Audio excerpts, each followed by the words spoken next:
So we'll be talking about the Super Bowl champion Kansas City Chiefs, the Denver Broncos, the Las Vegas Raiders, and the Los Angeles Chargers. What's going on, Maui? What's up, man? How you doing? I see. Ain't good. In my Maui way, I just want to say, what's up, fellas? How y'all doing? I see my man, Jordan. I see Jordan. I see my Kansas City Chief homie back there. I see y'all, man. What's up? Another year. Yes, sir. Yes, sir. What's good with y'all, man? Football's back. Yeah, man. Right. Amen. You gotta love it. And to my legendary icon himself, Mr. Chris, Couch Coach. Kapow. How you doing, man?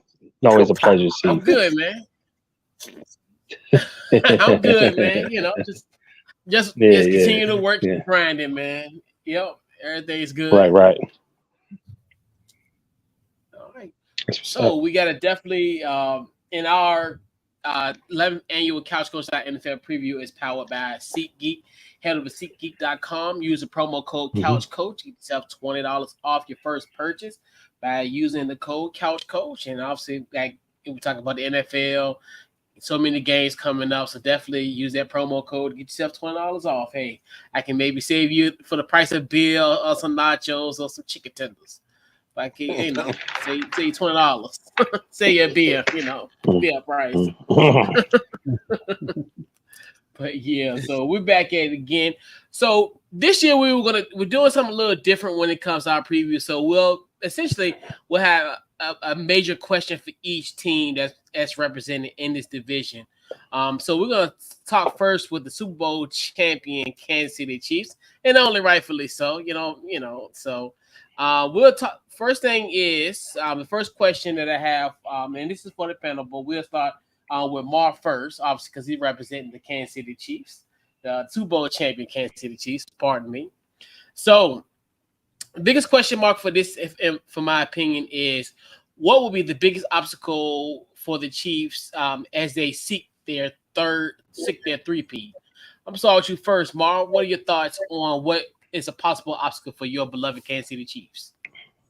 I mean, I hate to sound arrogant, but I mean, we just kind of been ruling the NFL world lately. But I just think it's just self-preservation. One, I think you stay healthy. You don't take any major injuries to major components, specifically quarterback. I think the Chiefs can avoid some stuff right there.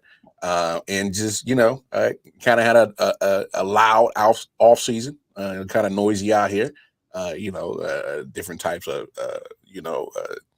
police situations that's been going on in the team a little bit too much for my liking. So we keep those down, keep the distractions down, and keep healthy. I don't see why the Chiefs can't three-peat. That wasn't the best version of the Chiefs offense last year, and they still hoisted Vince Lombardi. So that wasn't even close to as good as their Chiefs offense can be.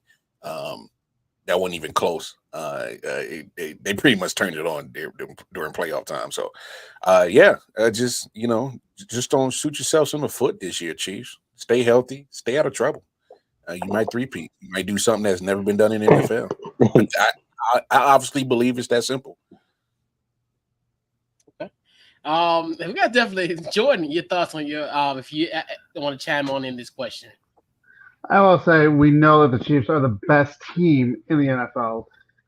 You saw last year. I mean, they didn't do a whole lot. I mean, yes, they won the AFC West, but it looked like there were questions during the regular season. Could Patrick Mahomes and Travis Kelce get it done? And the answer is yes. For me, of course, yeah, you want to stay healthy, but how much hunger do you have? You've done it twice in a row. I mean, you've been to the Super Bowl 3 times with Patrick Mahomes, won 2 of them. Can you keep it going for a third one? We know how hard it is to repeat, but to do a three-peat, that's even harder because, again, these guys have played twice into February. Can they keep it going? So how much hunger is there for them? Of course, you want to win the Super Bowl. There is hunger there, but how much hunger can they sustain, especially doing that, and keep the pedal to the metal? I honestly think they are going to win the Super Bowl. Unfortunately for me, I will see a three-peat. All All right. And that had to hurt for you to say that. Mel, your thoughts. I did. Um, so my thoughts is this before I answer the question. My thoughts is I think the question was obstacle. I'm going to say pressure because I think this is the first time they have pressure on them. Every year they win the Super Bowl, we don't necessarily. First when they won the Super Bowl, we was like, okay, they're about to start a new legacy. Whereas every few years we think they're going to be there, or most likely they could be there. We're not looking at them to be there every year. Well, in 5 years they've somewhat been there. The only year they wasn't, I think, Patrick, they had a lot of injuries, but they came right back. But there was no pressure on them. Like last year, we was like, oh yeah, they about to go downhill, but they got there. They always find a way to get there. I think, and then I think me and you, Coach, was talking about on the Andy might want to retire. He won that Super Bowl. Saw Usher. He was like, oh no, we about to. And I felt like, okay, now the real pressure's on because now you're not just going against, the season. You're going up against some of these legendary teams that they're going to put you in. You know what I'm saying? You like, I put Belichick. We just gonna say the Pats. You're going to do something they didn't do. So now Andy Reid can put that middle finger up and say, Andy, I'm saying, hey, Belichick, you ain't do this. So I think it's going to be I feel like they've never really, I think everybody has pressure every year to win the Super Bowl, but they've never had pressure like this. And the NFL didn't do them any service because their schedule was horrible. They play almost every day except for Tuesday.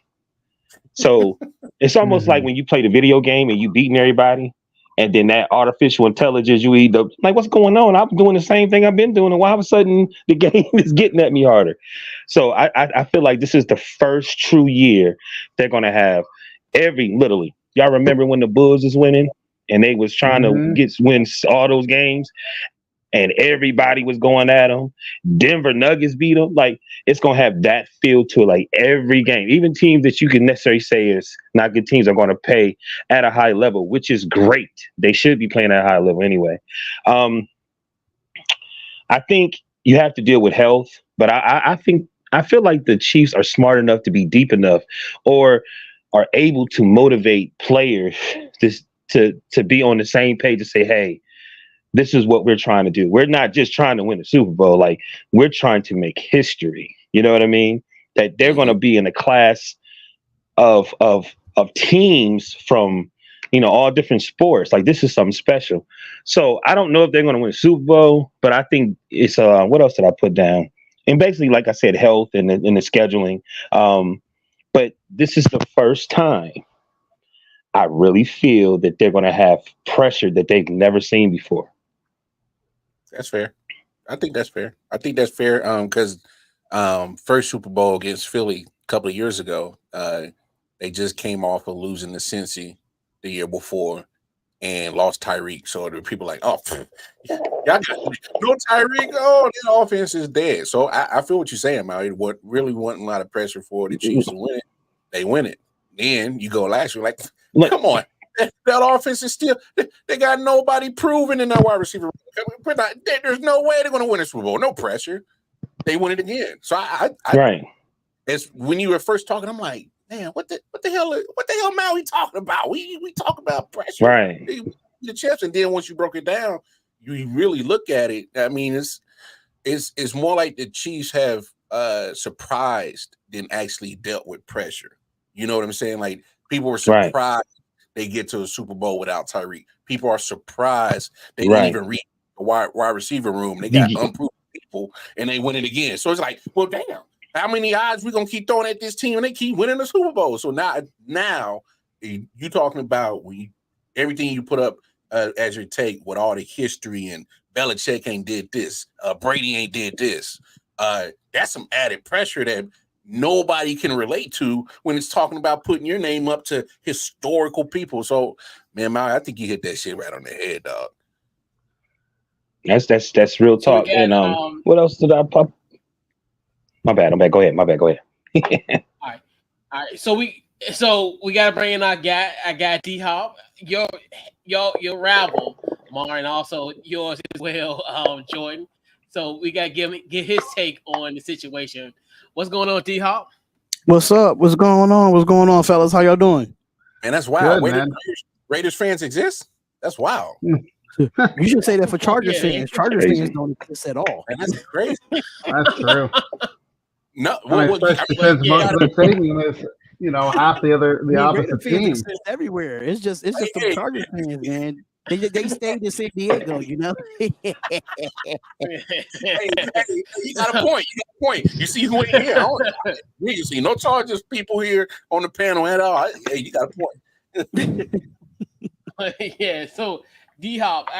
So to round it off, what is the biggest obstacle that you see Kansas City from preventing them from getting a 3-peat?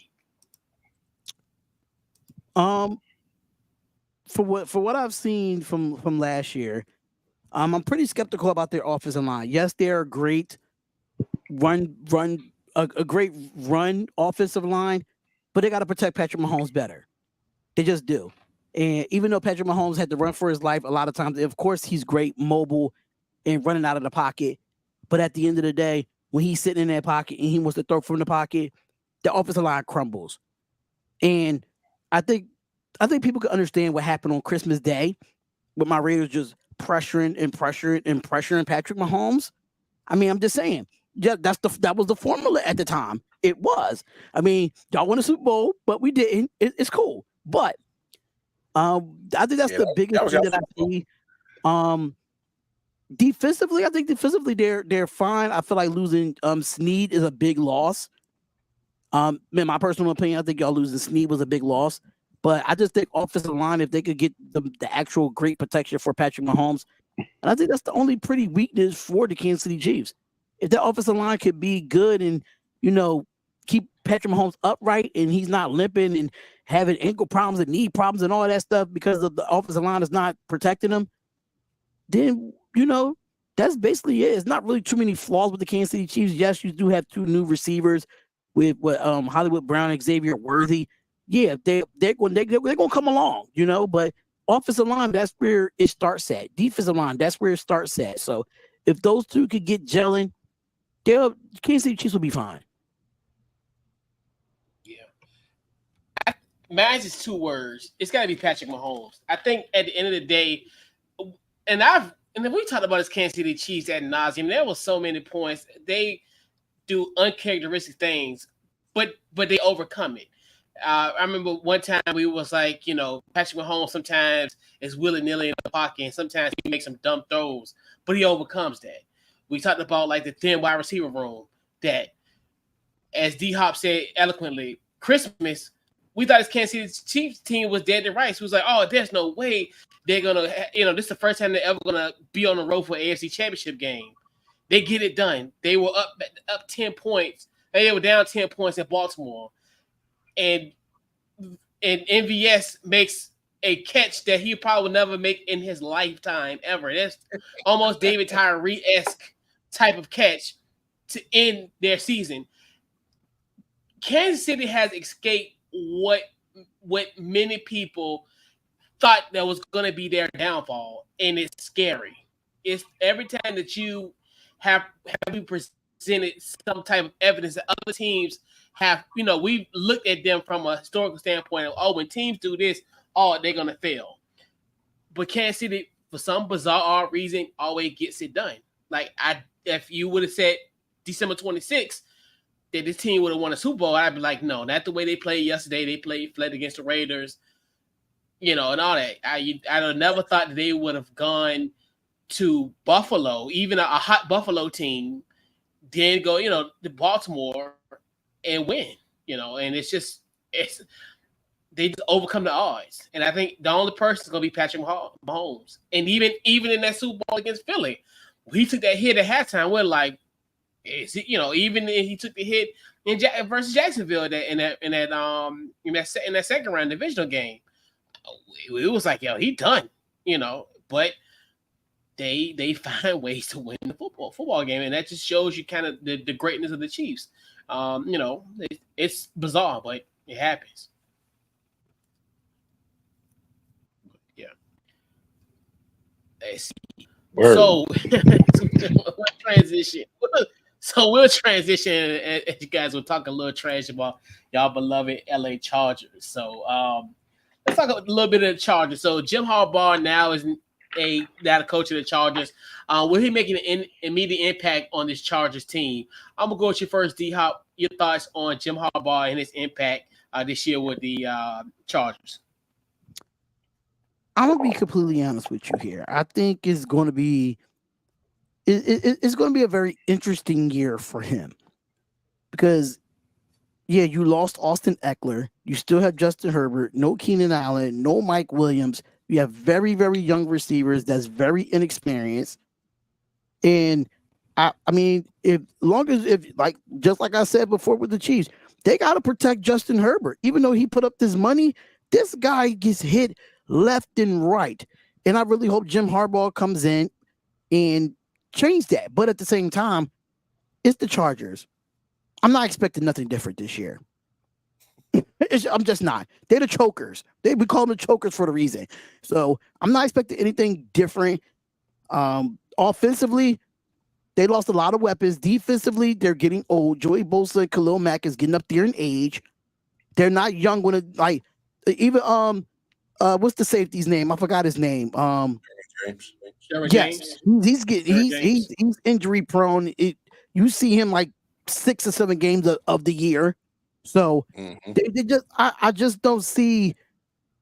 I see the impact. I see it for longevity, but in this first year with this division, I don't see it. I don't see it right now. So when it comes, hey Anthony Price, what's up, my brother? But I already know who that is. But at the end of the day, listen. Chargers is Chargers. We gonna kick. I think every team in this division is going to kick their ass like they do. So yeah, I don't care. This is not college football anymore. This is not college football anymore. This is not Michigan. Sorry, it's not. Now the show has begun. My man D-Hop setting it all. Right. Mel, your thoughts on the Chargers and Jim Harbaugh?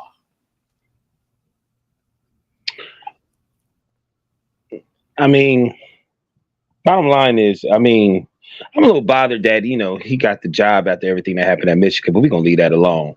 But I'm not going to say anything negative about him. He's there. He's got to change the whole setup. He's got to get everybody to buy into his system. They won 5 games. I mean, damn. If he can win 8, if he can get 8 games, he might be all right. But I don't think they're gonna make it to the playoffs. It's just gonna take some time. You know what I mean? Everything I've seen today, it seemed like the team and the players are happy he's there. He's just starting to, good environment. But weapons wise, I just see the quarterback. But like you said, he's getting hit, which we knew eventually was going to happen if you don't have things around him to set him up. Going through all these processes of different coaches and different things. So I just think, this year is just setting the foundation, and maybe next year something happen, but you never know. Anything can happen. Like I said, if they can squeeze out an additional 5 games, you never know. What's your thoughts, Mar? I mean, my man D-Hop said it perfect. I mean, I ain't expecting much from him. Jim Harbaugh comes in all of a sudden. I mean, look, say what you want about Kellen Moore as an offensive coordinator. He had Justin Herbert throwing that ball. But like D-Hop said, he's going to get hit. Now, you're going to turn a quarterback who loves to rip the ball down the field into a pretty much a game manager. That's what J.J. McCarthy was, let's be honest. I mean, we talking about getting a running game. Jim Harbaugh is too old school. He is let's run the ball 60 times a game. We're in a passing league. You got the passer, but you like D said, you lose your top receivers who were injury prone. You replace them with young cats who ain't proved a damn thing.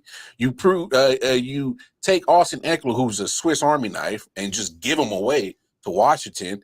And don't forget, you replace him with Gus Edwards. Oh, injury prone. Why you think Baltimore didn't offer him a contract? Hello, like D said, your defense getting older.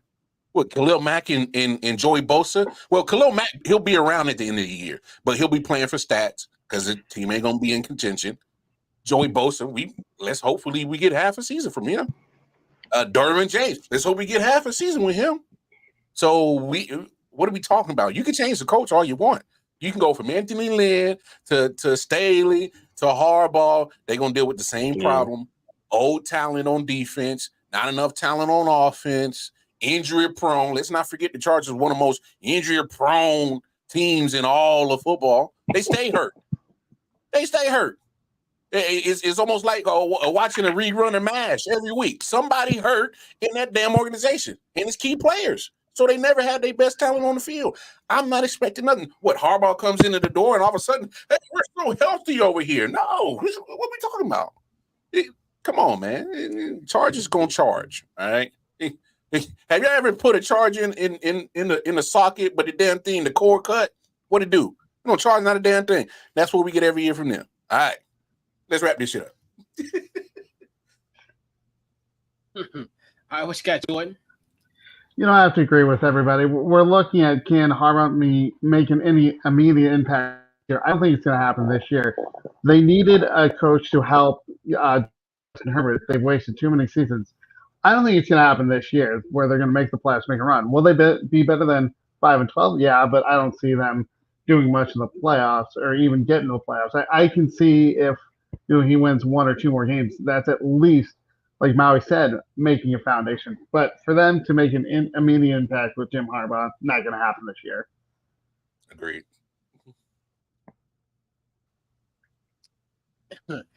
So, and I have this post here, this comment back, Chris Dale. I, in a sense, kind of agree with him. I definitely think, and I know this, Anthony Price brought it up where they got the two injury-prone running backs, the Dobbins and Gus Edwards.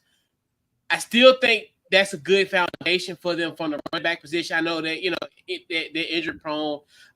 Obviously, they come with Greg Roman, who's now their offensive coordinator. I definitely think they will. I think he can make an impact on this team because when I look at what they've lost, I get it. But now I did like the fact that he did go and get Joe Alt. I think that was one of the key things. I know a lot of people didn't think that was a sexy pick at 5, but that was a great way to, because we know with Harbaugh, he's going to make sure that his lines are good, his trenches are going to be good. I definitely think there'll be a team, I think, that's going to be a headache for all you guys down the road. And I think even in 2024, will he make almost like a San Francisco type of situation from the transition from like Mike Nolan to him in San Francisco? I don't think that, but I definitely think he will make he'll make an impact for this Chargers team. I definitely think they're a team. I think they have the right guy in this place. I think they get a guy that brings that energy. I think that they needed that. Obviously, we talked about Brandon Staley. Through in the stars at the show, he was supposed to be kind of that new next guy, and but I definitely think he will make an impact for this team. I definitely think popular opinion, but I think the Chargers are going to surprise some people this year in a weird way because it's always the year where you don't think they're going to be good. They do something. It's the crazy thing about the Chargers. The Chargers are the most weird team to figure out probably since I was a child. And it's weird. It's crazy how this team is. But I definitely think the Chargers are going to make some noise. For sure. Now, I just want to throw this in here real quick with the Chargers. For me, I think it's really no matter what the coach is. The question is, can the Chargers execute when it matters? That is the biggest thing 100%. With the Chargers in the last years. Even with no matter if it was Brandon Staley or before Brandon Staley, it comes down to can they execute when it matters? Can they execute when the game is on the line? And that's been the biggest thing for the Chargers on why they have not been in the playoffs in the last couple of years, because they don't execute. You could blame the coach all you want, but if your players are not out there on that field executing, how much can you blame the coach at this point? 100%. I agree with that because we've seen it. They've been in playoff contention going into the stretch run, like you were saying there, and they have lost it in the end, especially in those tight games. That's what it's cost in the playoffs. I don't remember what their record is in one possession games, but it wasn't very good the last 4 years. It's been terrible. They're probably one of the worst teams. And that dates back. In that dates. So and that dates back to probably Anthony Lynn. It dates back prehistoric days. It goes back that far. It probably go further than that. Than Anthony Lynn. Oh, for sure. Probably no turn. Hell, maybe, yeah. No turn. Damn, you showing your age, Couch.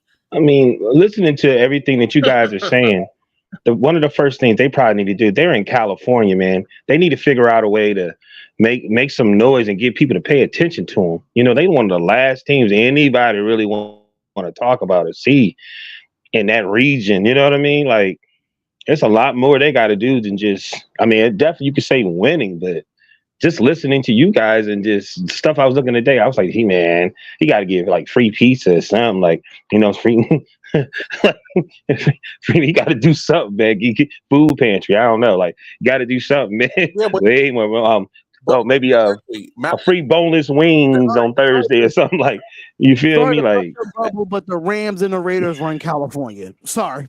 Well, the Rams now own that. That's exact. Now you're not bursting my bubble.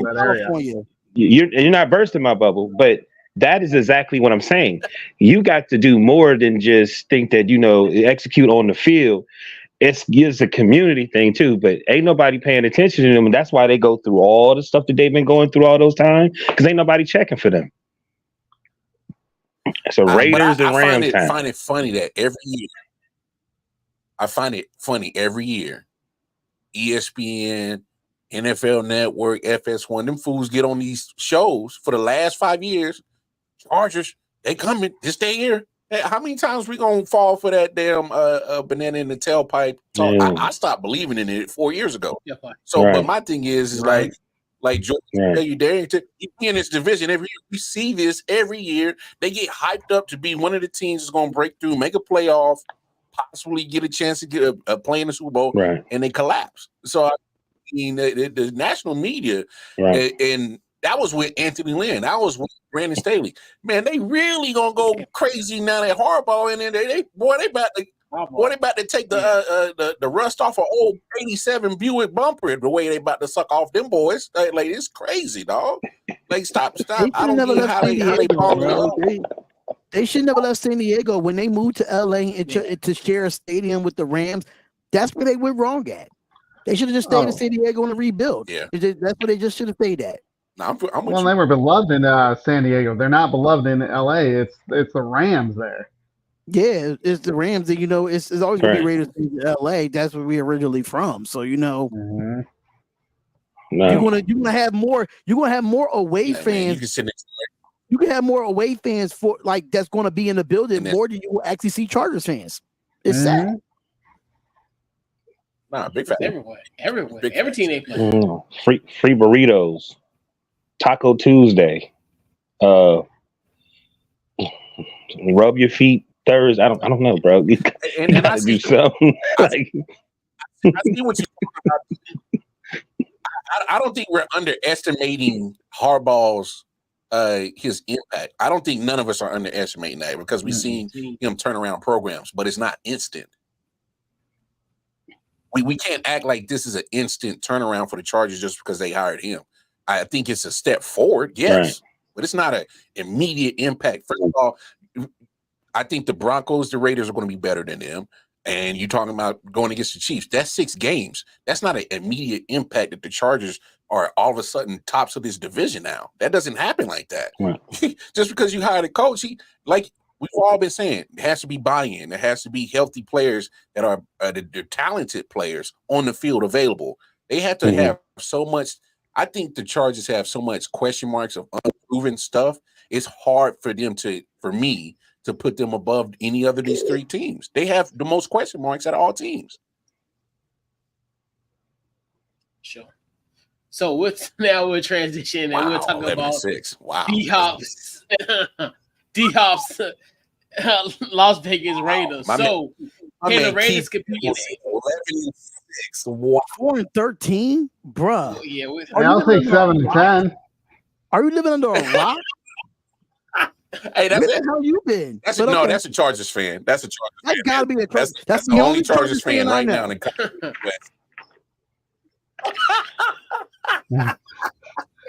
All right. I'm lucky that 7-10. I'd take 7 wins right now for my Broncos. All right. The fact that he So said, we're gonna talk "You're about a the realist?" Las Okay. Vegas Raiders.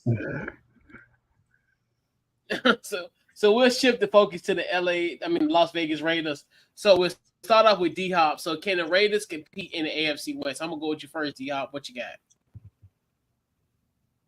I think we could compete because look at our defense. If you look at when Antonio Pierce took over as the interim head coach, we went from almost dead last in the league under Josh McDaniels to be in a top 15 defense, almost damn near a top 10 defense in the league. If you look at it, we was the number 1 team in the back end of the season in takeaways. Something that the Raiders don't do is take away the ball. And you've seen that when Antonio Pierce came in as the interim head coach. You've seen a culture shift. You've seen excitement out of these players in the locker room. They were so depressed with Josh McDaniels. I'm sorry to be rude, but Josh McDumbass. That's what I call him. So I never wanted him from the beginning. I never wanted him from the rip.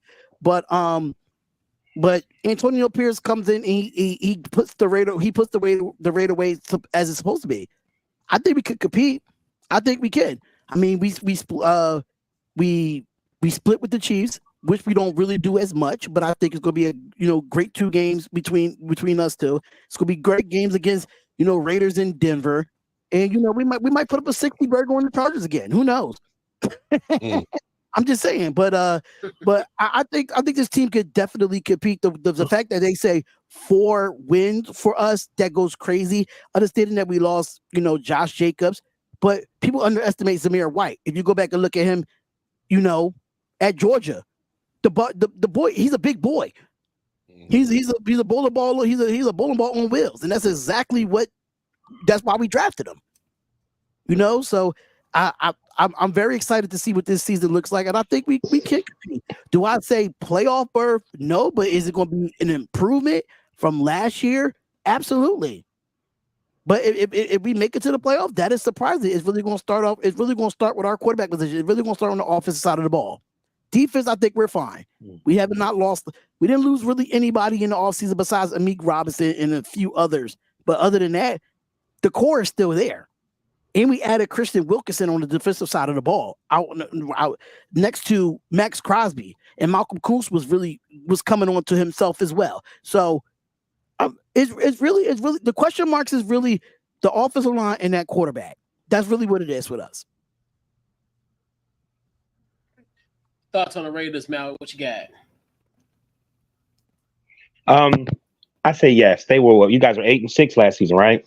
I feel like they beat the Chiefs, so I think Pierce should be able to take that as motivation for this season. Jacobs is gone, but they got Zamir White. 4.6 yards. He's the one of the reasons why they beat the Chiefs. The defense is definitely solid.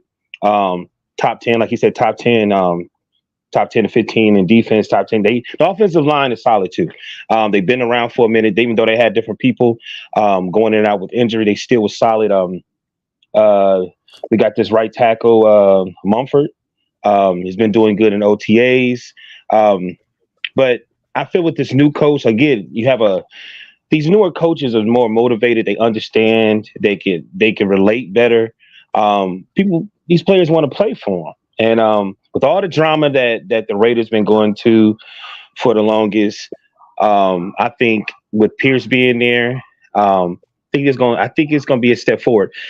The whole concept, I think, of the show today is about the Chiefs, and I think, like I said, that pressure is got to be physical. And I think the Raiders is going to be one of those teams that's going to be extremely physical with them. I'm hoping that if they want to make it, they beat the Chiefs both games. I think that would be very interesting. Like I said, you guys are 8-6. So Chiefs was 11-6, even though they had a hard. They say that wasn't their best year, but you were right there. You know what I mean? It's 3 games away. So I'm going to say yes. You know, like I said, they were right under there. We're under them. That was the Super Bowl champions. They got to do. My only issue is the quarterback position to me.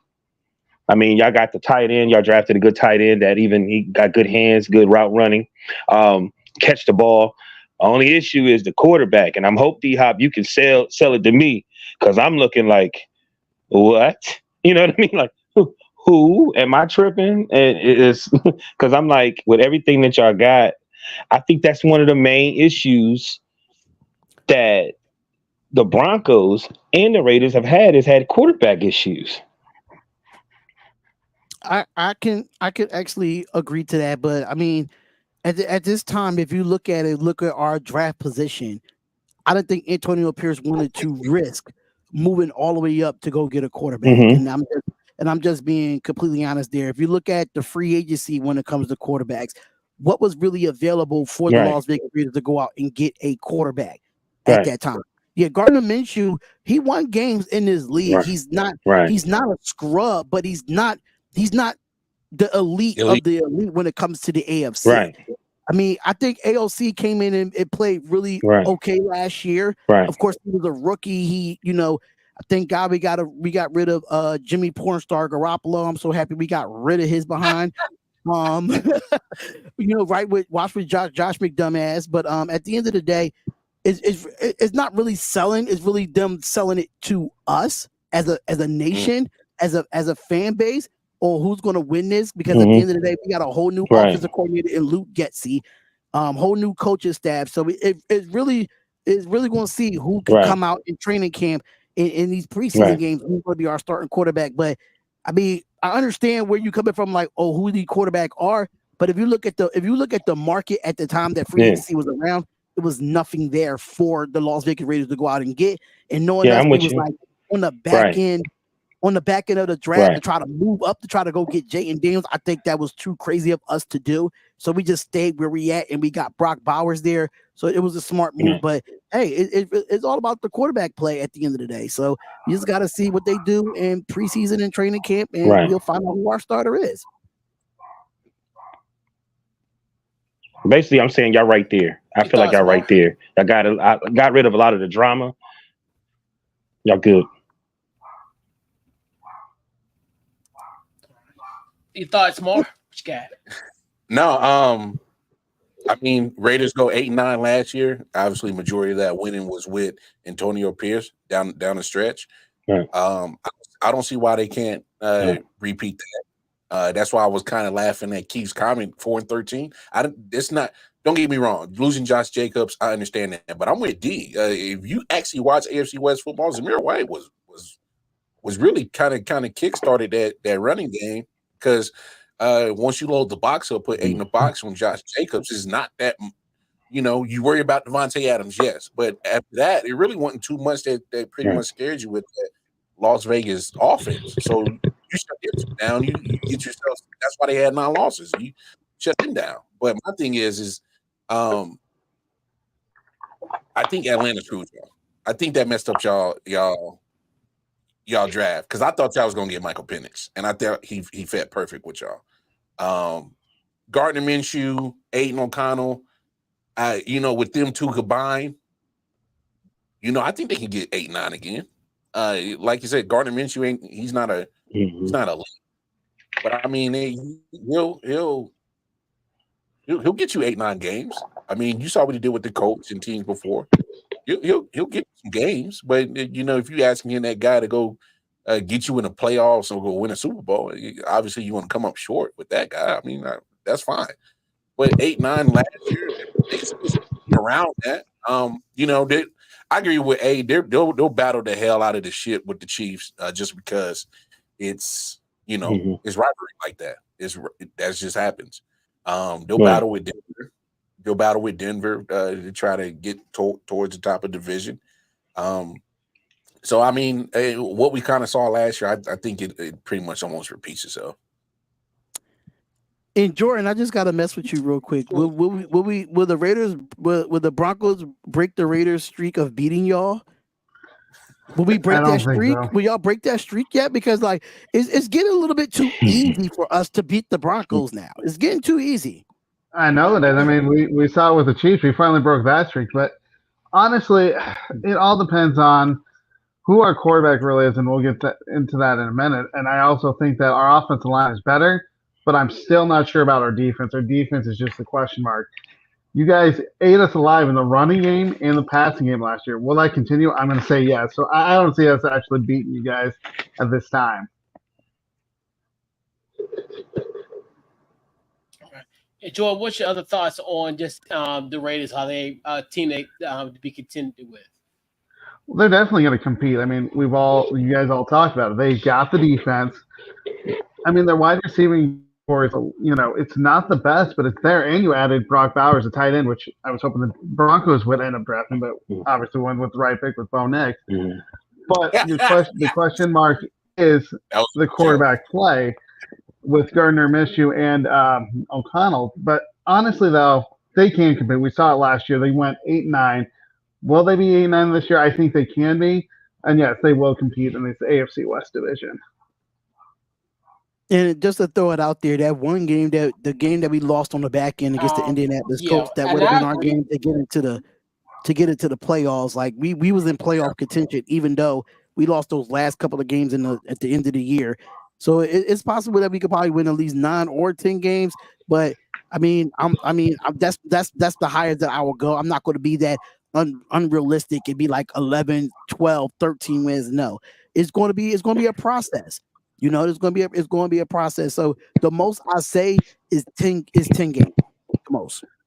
Well, this guy has confidence in the Broncos beating the Raiders. I don't, at least at this time, because our secondary has been hurt in this training camp. We don't have any, safeties right now. So who's going to step up?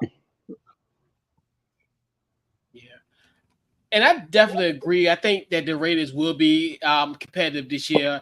And obviously now you have a full season with Antonio Pierce, so that's definitely going to give them more of a jolt. They definitely play for this, guys. It's no question. So I look at it just from that standpoint. I definitely think that is concerned. And also I think Mar, you brought up the point with Gardner Minshew. Yes, he has played meaningful football in the months of November, December, obviously with the Colts last year, where essentially that he was literally an overthrow away from being in the playoffs.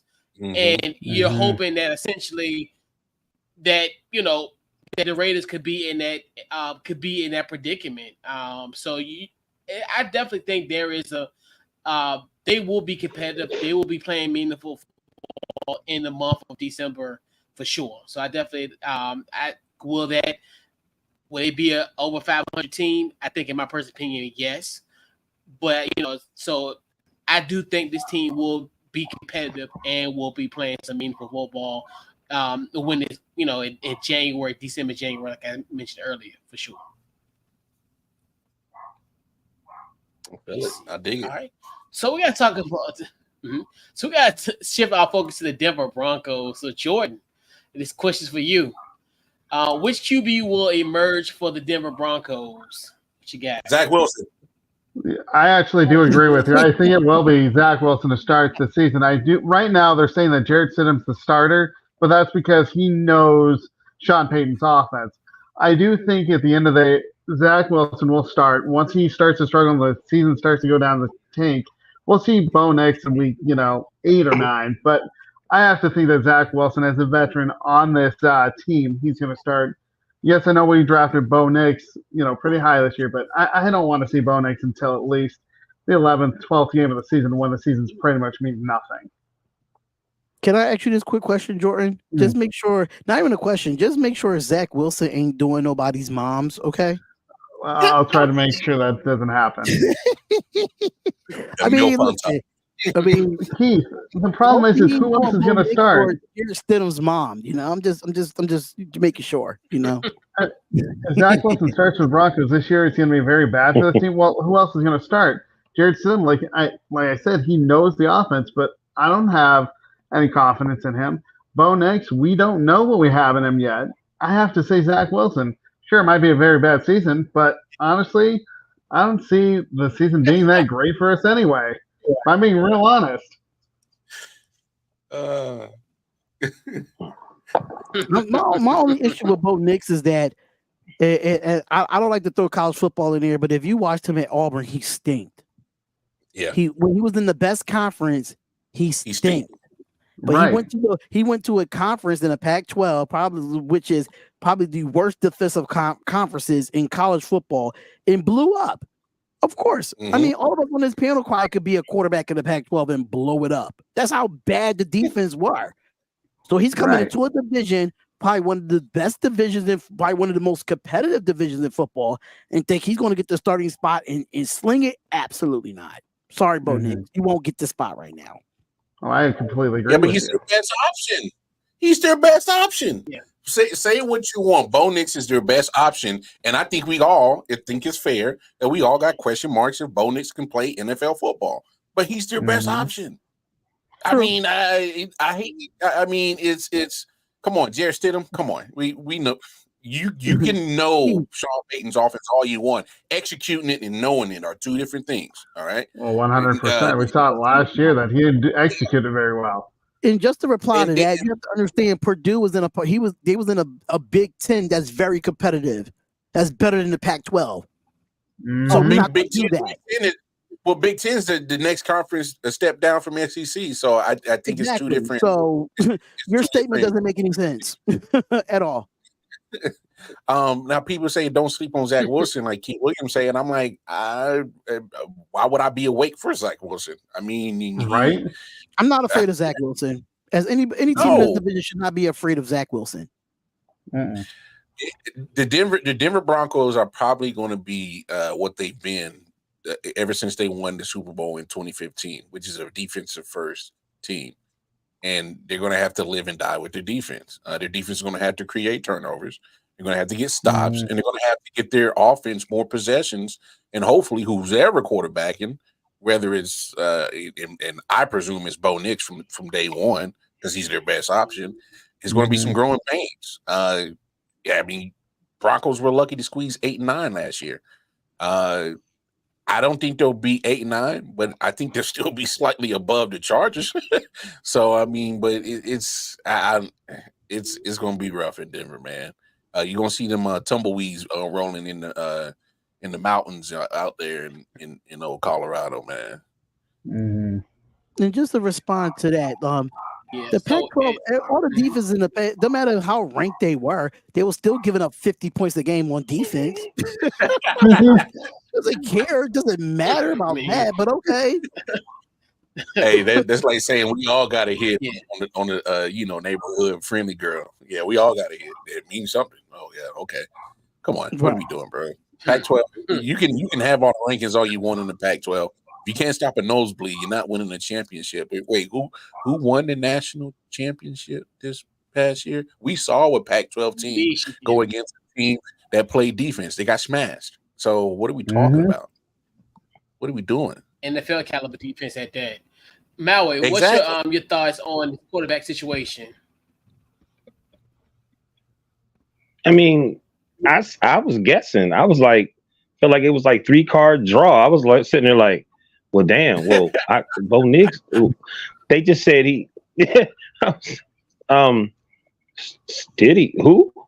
And they just saying that he's the most consistent. But my thing is, you could practice great, but it's just some players play good in the game, but then all I keep hearing is Bo Nix got good feet, and that's cool that you can do the electric slide and the cha-cha slide, but damn, it ain't the salsa.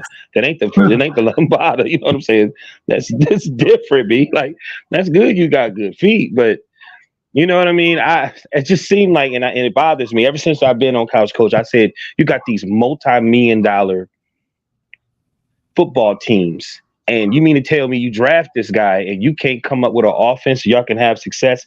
This is the reason why the Chiefs have been winning, because they designed something for Patrick Mahomes. He got that offense, and then he grew from that, and they got exotic with it and start building other things. Yes, players get hurt, But guess what they do? Okay, we're going to use this other option. And then, okay, that opens up for Juju. That opens up for all these other players. And I just don't understand. The Broncos is in the same situation before they got Russell Wilson. And even when they got Russell Wilson, there was an issue there too. I don't really know. It is the Denver Broncos. And I would say John Elway is rolling over in his grave, but that Bama is in the organization. He probably half of the problem. I don't understand. So I really don't. I'm going to say, because I'm going to be honest with you, I'm a Steeler, and I saw Zach Wilson when he played for the Jets, and he lit us up. We were supposed to win that game, and I don't know what the hell happened. He lit us up. So I'm gonna say this. I think it should be him, but the NFL and I don't think the NFL want him to be there, because I just seen something talking about waiving him or getting rid of him. But he might be their best option.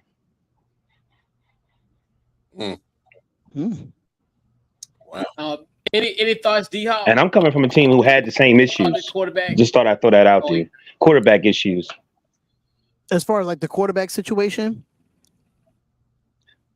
Yeah, it was QB1. QB1. Me personally, it might not be a favorite, but Jarrett Stidham has played in this division. He knows the Raiders. He's played against every team in this division. Why not give him the shot? I mean, Zach Wilson. I get it. I get it. But if you want to manage a game and try to stay in a game, and I have Jarrett Stidham throw the ball 50 times a game, I'll go with Jarrett Stidham right now. Even though Jarrett, only reason why I say that because Jarrett Stidham used to be a Raider, and I saw what he did when he was a Raider. He could be very mobile when he can be. He has a good arm, and I think if you establish a running game and help him out in that running game, it will be absolutely fine for Jarrett Stidham. I'm not trusting Bo Nix at this moment. I'm not trusting Zach Wilson just off of previous of what I saw. So if you want to talk about off of previous of what we've seen in the last year or two, outside of Zach Wilson and Jarrett Stidham, I'm taking Jarrett Stidham over Zach Wilson. Bo Nix still has a lot to work with.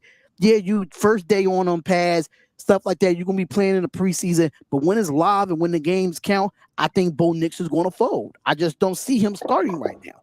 So Jarrett Stidham is the best option for me. I think the leader of the clubhouse for me would be Zach Wilson. I definitely think he should start week, and I really want to see what he's going to do, because obviously 3 of the Broncos games, 3 of their first 4 games are going to be on the road. So it's going to be an early test for him. It's going to be like a process of elimination. If Zach Wilson can get me over at 500 after that 4-game mark, okay, he stays. Then you got to give at some point Bo Nix an opportunity, because you really want to find out who's going to be your quarterback going forward, because I'm not sure how the quarterback class looks in 2025. It's still kind of, but you want to find out do you have your future quarterback on this team, and you literally going to have to play all 3 of them at some point during the season. But I say start with Zach, and if he fails, I think you go with Bo Nix, because I mean he at this point he's the 12th overall pick. He's got to play, and I know that goes against kind of what my train of thought sometimes. Like, hey, let a guy sit, but he didn't red shirt like 3 times. He didn't red shirt already in his career. He 20 plus. He 25, 26 years old. Right. He's born in the 90s, probably. Right. But, yeah. How stupid. I was thinking that too. He got to look at his age, man. I was thinking that too. Yeah, he was born right at the millennium, right when it hit 2000, bro. Yeah, I think he was born in the 1900s. I'm serious. He was. I looked him up in the past. I was tripping how old he was. Yeah. Yeah. So that's why I think you got to put him in right now. It's because you don't have too much. You don't have the luxury of having your quarterback come in at 21, 22, learn and give him that time to mature. This man has probably already paid a full mortgage, got 2 baby mamas, and then probably paid a couple of cars off. He mid-20s already. So I think he has. I read it. Look, I think you have to get that Father Time wall right there because once he's mid-20s, once you hit 30 in the NFL, they're already starting to talk about your downfall. So then once you hit mid-30s, you're coming out the backside of your prime. So I mean, you're losing at least 3 to 4 years on his prime years that you could possibly build a team around him and win. So I don't know. He's the better option. I hate to say it. I know Zach Wilson has the experience, so does Stidham, but it's that's your best option. And you can't keep getting quarterbacks in the first round and you keep coming up short. They've been trying to find a quarterback since Peyton Manning won in that Super Bowl, and he was, his arm was shot in 2015. So that's the last winning quarterback you got. I mean, Brock Osweiler failed. Pat failed. Jordan can tell you. He can tell you all the names of just failed quarterbacks at the quarterback. I mean, so, you traded for Russell Wilson, and now 2 years later, you tired of him. I honestly think it's Sean Payton. I don't think he's the right coach. I don't think he's the right coach to deal with this scenario that you guys got. You guys are giving away draft picks. You're blowing a whole bunch of money. I mean, you guys are in cap hell right now. So let's not talk about the money you owe a quarterback who's not even going to dress up for you guys this year. He's in a Pittsburgh uniform. I mean, I just think you guys have just been making bad moves from top to bottom, from franchise up top, from organization-wise to coach. And players have to suffer. Now you got just the worst offensive lines in his division on top of that. That's been the problem with us since Manning's retired. We have not had an offensive line to keep the quarterback upright. That's what's made me upset about this whole let's get rid of Russell Wilson. We don't know how good Russell Wilson was because he didn't have the line. I don't care what quarterback you have. If you're not going to protect the quarterback, as we all know, you're not going to be successful. Exactly. So. Agreed. Sure. All right. So we'll make this one quick. Russell Wilson went to the Broncos to get a contract because he knew they was going to pay him. Well, that goes back to our general manager, who I think should have been fired. All right. So, fellas, name one emerging player or rookie to watch in this division. I'm gonna go with you first, D-Hop. What you got? So, from our perspective teams, or just from the division in itself? In division, anybody in the division that you see. Yeah, it don't have to. It could be anybody in the division. Well, for the Kansas City Chiefs, it's a no-brainer. I watched this kid play at the University of Texas. That's Xavier Worthy. That's going to be the breakout star right there. I mean, if you look at Xavier Worthy, he gives you Tyreek Hill vibes. He definitely does. You watched him at the University of Texas, and I watched him play because I'm a big college football fan. I even do play-by-plays for college football, and when I tell you, I did a lot of Texas games and watching him as a Raiders fan, I'm worried about that. And just the way his route running and his speed, the fastest player in the combine in itself, fastest player probably darn near in the NFL next to Tyreek Hill. Xavier Worthy is definitely going to be really, really good. For us, I think people might not like this guy on my Raiders, but Jacoby Myers is going to be very, very difficult to defend this year if you definitely have Michael Mayer and Brock Bowers out there. Jacoby Myers is a very underrated receiver. He was probably the second in receiving outside of Devontae Adams last year. So when Brock Bowers get out there, especially when he put Brock Bowers in the slot, they're going to be my two rookies and breakout players for the Las Vegas Raiders, because defensively, we already know what we got defensively. But offensively is going to definitely be, if I had to add Zamir White in here, Zamir White is going to be another one that I'm looking forward to seeing without Josh Jacobs being in there. For the Chargers, I really want to look at these. I really want to look at these two wide receivers. Yeah, it don't have to be for each. It don't have to be for each team, but just for anybody, like a single person. No, that's what I said. A single person. That's what I said. A single person in the division. It don't matter if it's your team. Single person in the division. Xavier Worthy for the Chargers. For the Chiefs. Yeah. Quentin Johnson. Yes, Quentin Johnson for the Chargers. Then I'm gonna say, for me, Brock Bowers is going to be a breakout as far as rookies go, and I don't even know for Denver. Honestly, I have no clue. It's a question mark for me. for Denver. By default, Bo Nix. Yeah, exactly. If I had to throw somebody out there, Yeah. it was probably Cortland Sutton. No, you don't. No, another so, guy that might, But other than that, yeah. No, so yeah, so it's just one player out of any of the teams. It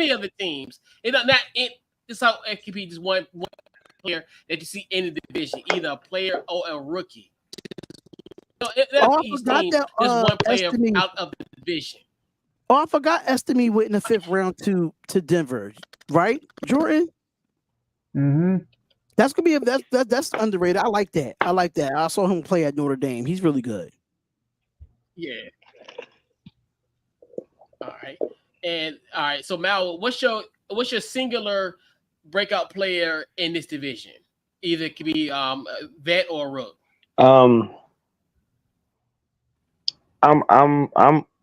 think I'm gonna go rook. I'm gonna go Xavier Worthy. I think that I feel like I don't know. I just think he's gonna have a wonderful season with them breakout, give him that speed that they that is going to be a problem for the defense. And probably going to help Mahomes be able to move a little bit more.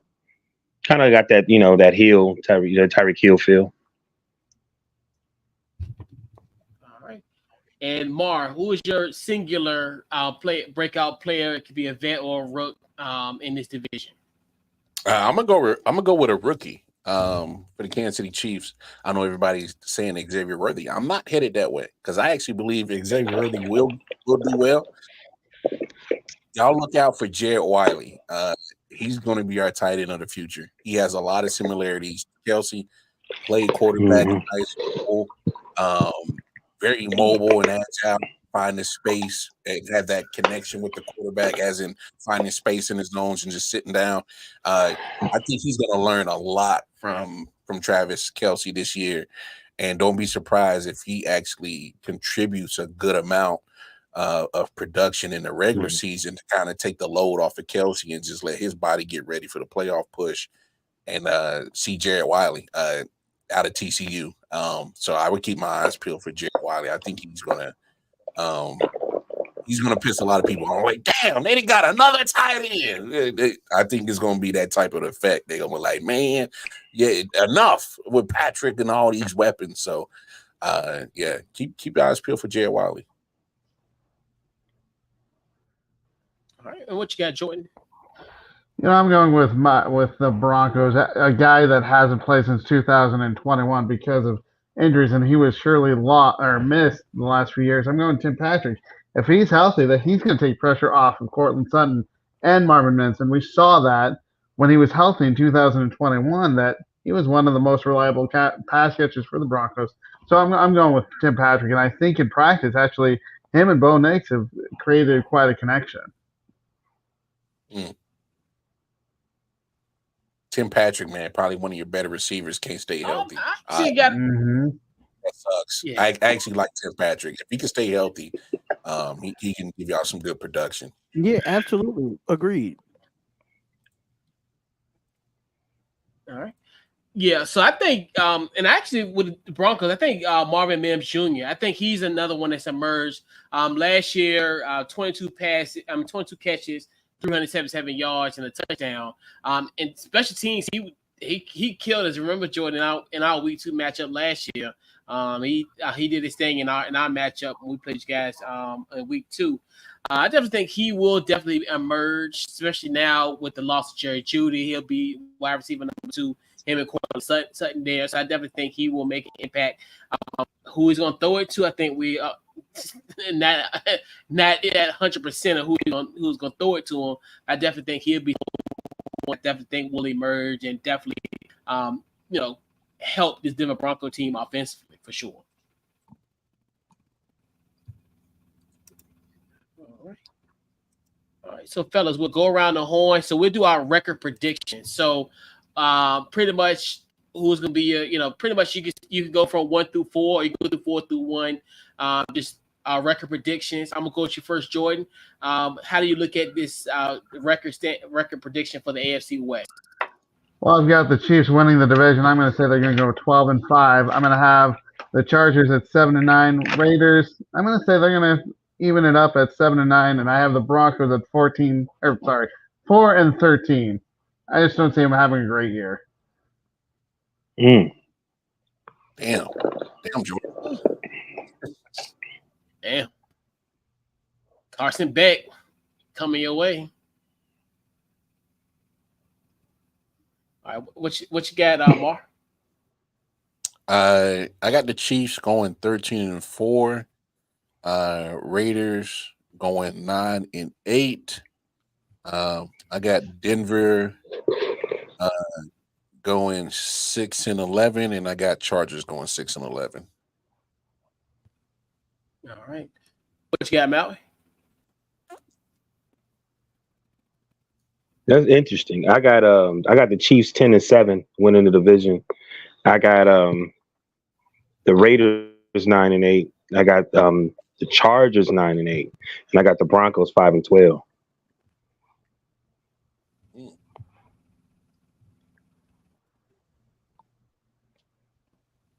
What you got, D-Hop? So I got the Chargers at 13-4.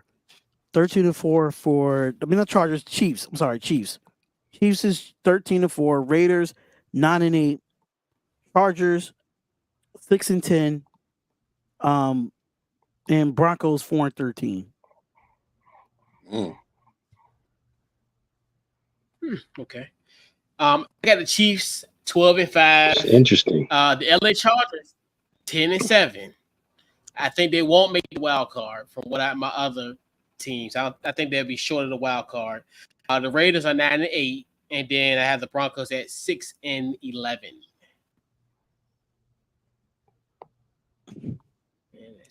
Who's the Steve Campbell guy? He's killing me right now. Yeah, there's no way. There's no way. So, he's a Broncos fan, right?